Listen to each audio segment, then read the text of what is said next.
given by our government also. And now I call on our third participant, Mrs. Sumita Bhattacharya, and she will be delivering the topic on literature around female entrepreneurship with a focus on studies around Indian entrepreneurs and their work-life balance. Ms. Sumita is a research scholar from GIS University, Agarpara, West Bengal.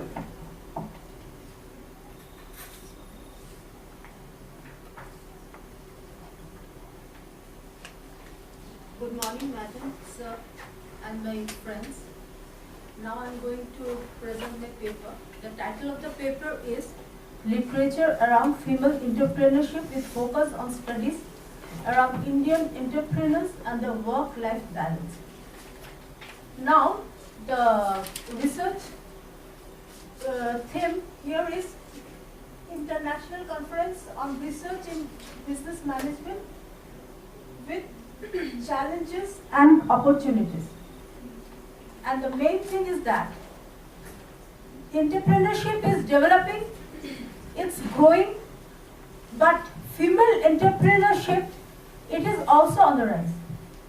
For the growth of any country, for the growth of economics of any country, it is most urgent that female entrepreneurship should develop to view the economical growth of the country. Previously, men, they were considered as the previously male were considered as the breadwinner and the woman as the homemaker. The women, they used to look after their household works. They had to manage their children, they had to manage their old people who are living. Then she had to do all the necessary work, and she was engaged in the four walls of her house. But gradually, the condition came that men, they felt that they required the help of any woman, their wife or their spouse or their female, to help them regarding the economic growth of their family. First of all, they didn't think of the whole country as a whole, but they emphasized for the growth of their own family. So gradually, the women, they came forward and they started sharing financial responsibility along with their husband.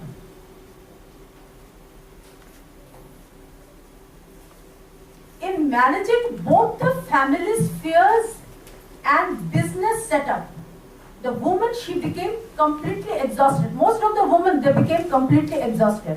And they found it very much difficult in managing both the spheres. Either the business setup was neglected or the family setup was neglected.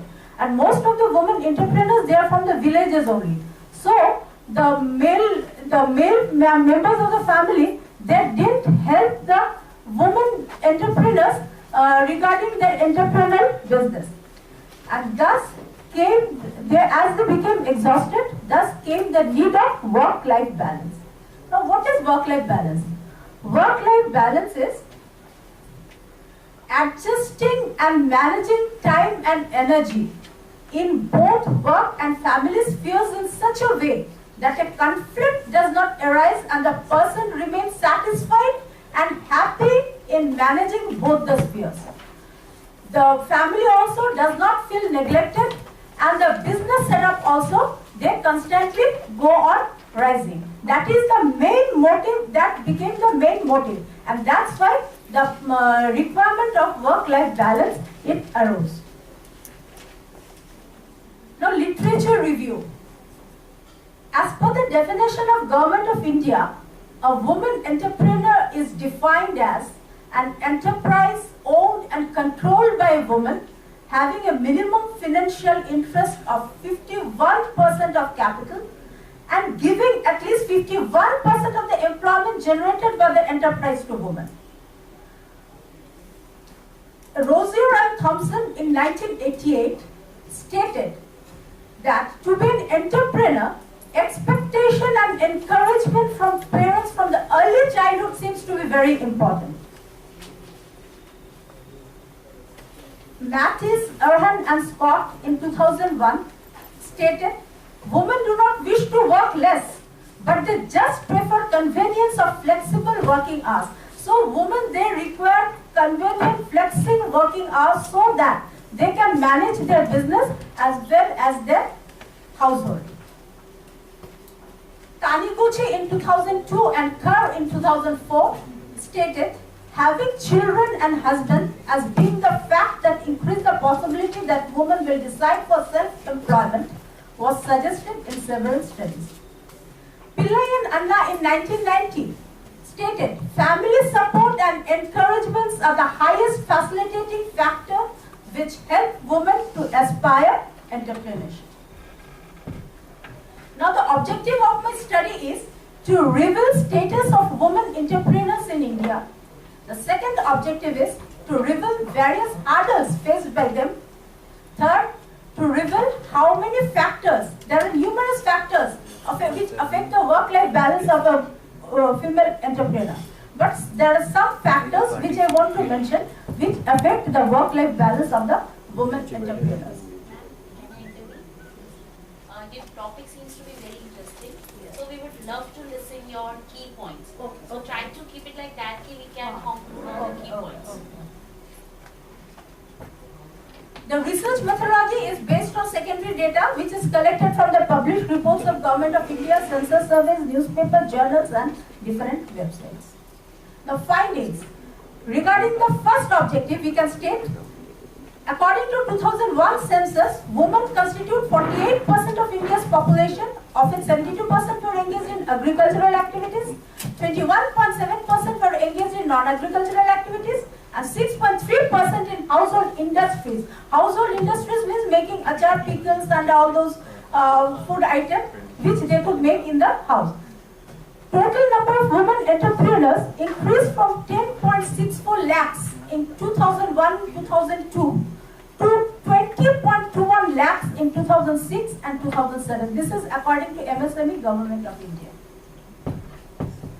The leading states in number of women entrepreneurs are Kerala, then Tamil Nadu, then Karnataka, followed by Maharashtra, which is further followed by Uttar Pradesh.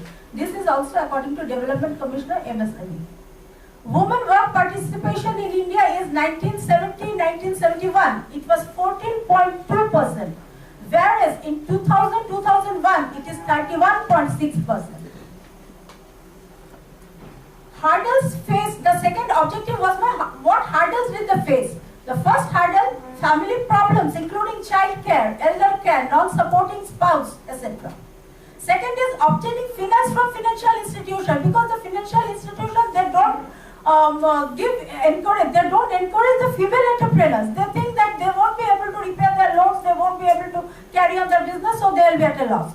So this is one of the factors which prohibits from getting any financial help from any institution. Gender discrimination. This was from the very beginning. Gender means the male members of the family, they could do anything, they could do any business. But the female, no, you have to look after your own house, you have to manage your children. Your children is like 6, so you first manage your children and then you go out. But regarding the male members, they always think that no, male is. Then harassment. They face several sexual harassment and their lack of academic and technical education, especially in rural areas. They don't get any sort of a technical education. The third is factors which affect work-life balance of women entrepreneurs. These are almost the same things which they face the hurdles. And gender discrimination, lack of education, sexual harassment, financial problem, and obtaining collateral securities against loan. These are all the factors which prohibit the women entrepreneurs to develop much, especially in the rural areas. Conclusion, the Office of DC MSME Prime Minister's Rozgar Yojana and introduction of 27 schemes for women entrepreneurs has been operated by different departments and ministries of Government of India. Proper financial support should be given, self-employment scheme and help from NGOs, meetings and trainings to be held, introduction of subjects regarding entrepreneurship from school level. If it starts from school level, then everybody will get the encouragement of being an entrepreneur and lead to the development of the economic growth of a country. Meetings and trainings to be held, and this should be informed to the rural entrepreneurs. Otherwise, they won't know and they won't attend the meetings. But they should be made to realize that they should realize what is the importance of training, what is the importance of development. And in this way, they will be able to attain positive work-life balance, which will automatically, this will lead forward the women entrepreneurs to grow profusely and contribute to our economic system. Thank you. The references are given, just I'm sliding them down. Thank you. Anybody have a question? Please proceed.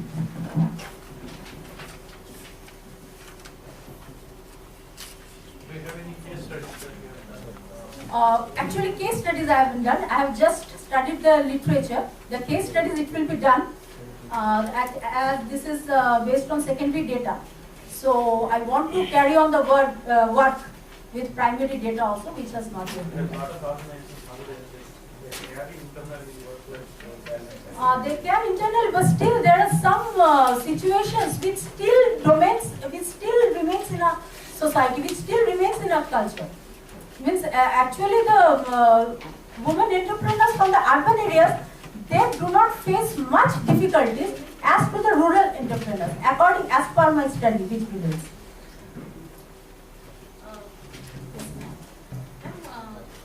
Since this is the same to your PhD research? No. Not exactly. My PhD is in work-life balance of married women employees of public sector insurance companies. So you are like, just now it's a secondary data Yes, stage yes. based only on literature. Yes, ma'am. So one observation. Yes, ma'am. The data which you have mentioned about the census, Yes, ma'am.